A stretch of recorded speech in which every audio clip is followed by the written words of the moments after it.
Julie Donaldson does join us right now. She's been busy the last 24 hours. She's been named the new What senior a VP 24 hours of media and content. Good morning, Julie. Congratulations. Good morning. Good morning. Although, thanks, guys. Round of applause. Look at that.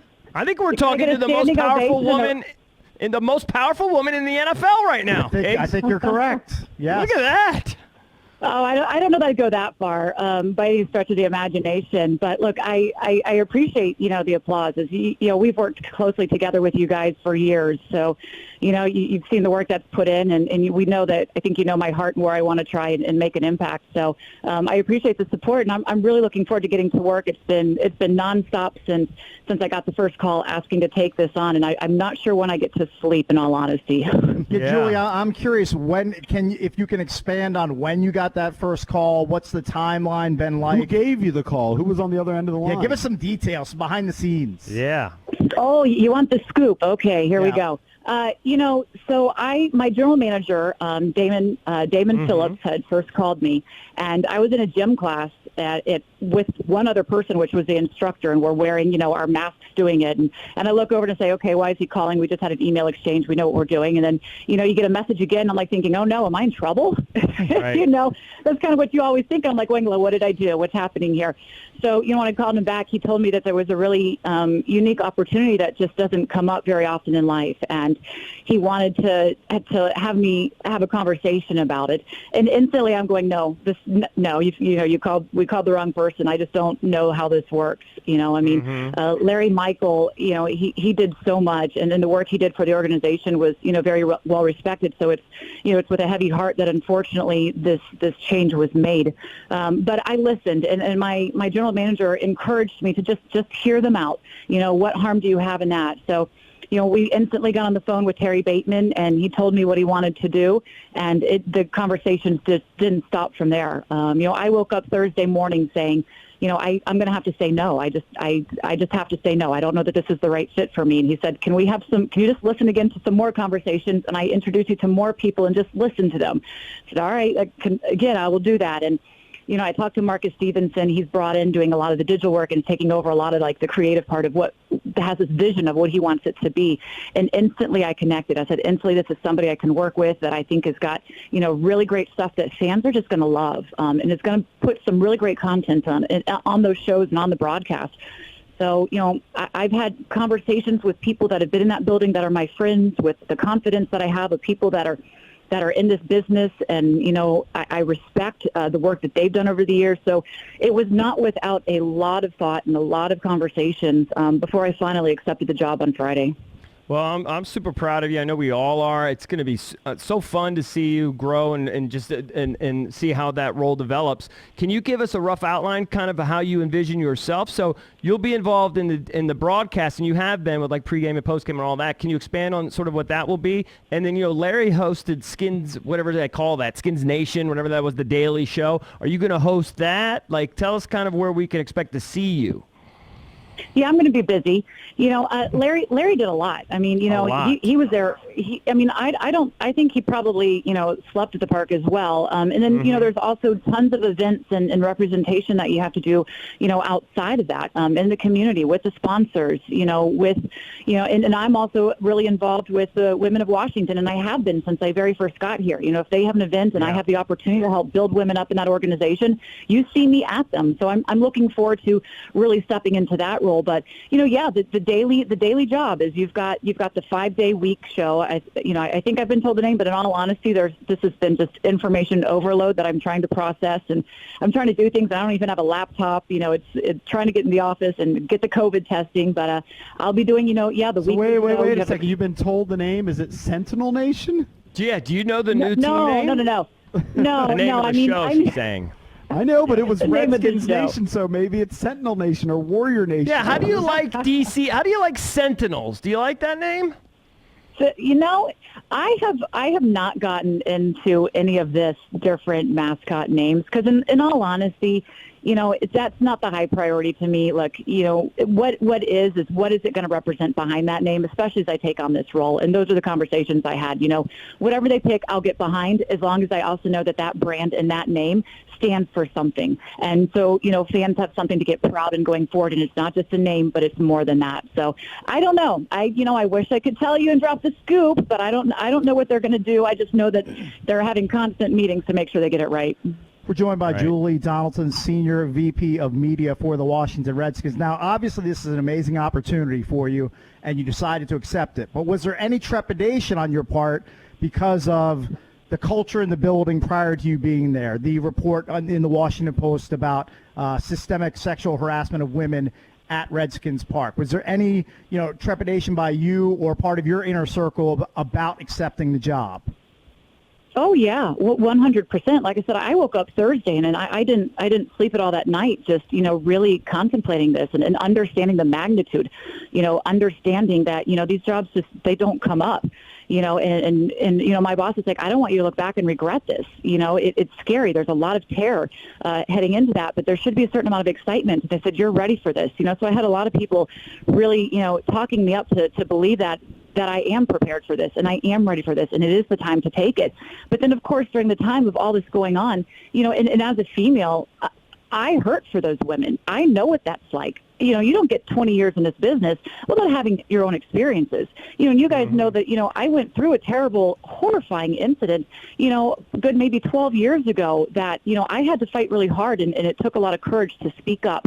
And so I took that very, seriously. And I said, that's great. You have head coach Ron Rivera. And look, we all know, I don't think anybody's going to disagree that he's easy to get behind. He's a man that, is of character. He's solid and he makes no mistake of who's in charge and what he stands for. And you better fall in line with that as well. So that's easy to get behind him. But I said, look, this went on for years. It went through 5 different head coaches. It's not his job, and it can't just be his job because he's got to turn this 3-13 football team around to try and make the changes on the business side of what's going on in the building. You just can't ask that. It has to be something else that, that makes sure that a change legitimately takes place. So we had good conversations on how is that going to happen. I talked to women in the organization. I said, what happened? How did this go by for so long with so many? And, it didn't get brought up to attention. And they said, look, they want to make sure that their legacy is to help the women. They want to make sure that the environment is nice to work in, that people go and they respect each other, they trust each other, and they can get back to being a fun place instead of having to defend what they work for and what they do. And a lot of people in that building are new. And so everything that they're having to deal with was from the old regime, was from people that aren't there anymore. And that's not fair to the work that they want to do going forward.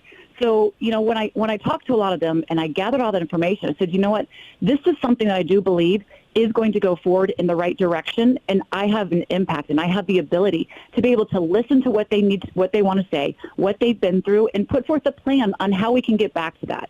And everyone that I met just yesterday, day one at the park, and even some of the people that I've known, I was a little, overwhelmed by the reception because they were looking forward to this, and they're believing in me, and that's empowering, and that is something that I take very seriously, and that I will. And when they offered me the seat at the executive table, I said I need to make sure it's not just for show.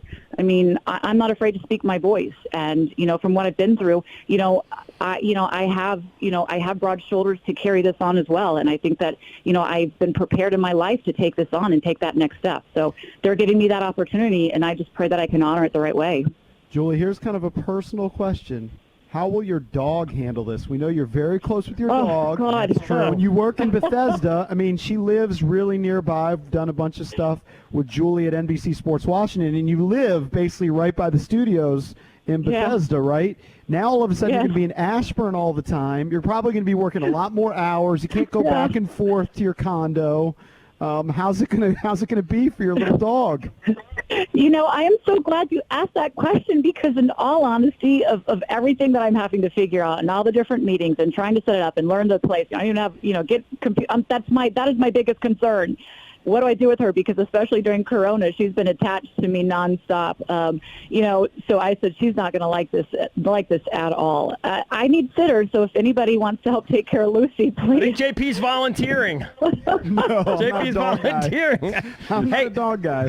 Hey, Julie, how how much has your phone rang in the last 24 hours from everybody that wants that play-by-play gig, huh? You're the most powerful woman in the radio right now. This is amazing. It's really cool, and that was one thing that Terry Bateman said. Look, I'm giving you this with this title. You get to make decisions. With this title, you have that authority, and it's your show, and it's the red. Or What are you looking for? Washington.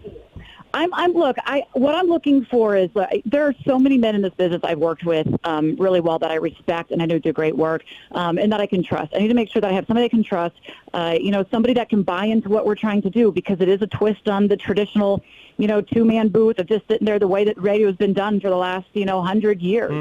Calling a game. We're going to stream it. They want it to be interactive. They want it to be fun. So I have to pick somebody that's going to buy into what we're doing and believe that they can make it work. Somebody that I, will organically have fun with, and that's what it's supposed to be. And, go towards this generation that's consuming games differently than they ever have before, and really appealing to that and making it engaging.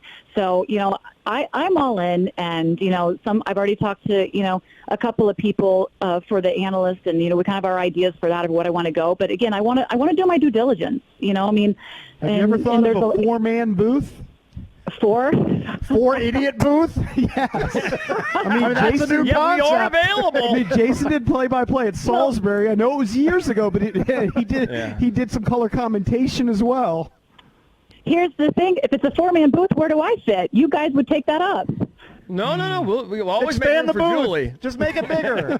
It's all good. So hold on. So that means the analyst role is up for grabs too? They're all up for grabs? Yeah, it's my decision to make this work, and to make it work for what the fans are going to want, for what the vision is of Dan Snyder. And he was very clear with me. He said, look, we have to change the way that we've been doing it. We have to rethink the way that we've always been doing it. And it's been done the same way for 100 years. He goes, so I really want you to push the envelope on it. He's like, I'm backing you to go as far as you can, and if it doesn't work, okay, we'll readjust. And that's the cool thing about streaming, and you guys know you get the metrics and you get the feedback instantly. So he's like, just go out swinging for it, and it's okay, and that kind of showed support that says, all right, it's okay to go and try, and maybe it not work out. We're not just going to bail on you. We're in, Julie. We're in for you with this for the long haul. This is something Julie, we really want to believe in. Julie, if you need the tape, EB and Cakes once sat in with Joe Beninati and Craig Lachlan. No. That didn't go that well. That didn't go that well. That tape should be burned. We Don't probably send drank that a to little too Julie. much. Don't we send probably that to drank a little Julie. too much. Hey, Julie, thank you so much. I'm doing the search already. No. Oh, no, Thank please. you so no. much, and congratulations. We'll talk to you soon. Yeah, thanks, guys. Appreciate it. Yep. This is cool. Yeah, Thanks for the time. congrats. Awesome news. Oh, I had a lot more questions. These dumb commercial breaks just ruin everything. I had a lot of questions. All right, that's Julie Donaldson. We'll be back with more right here on The Junkie.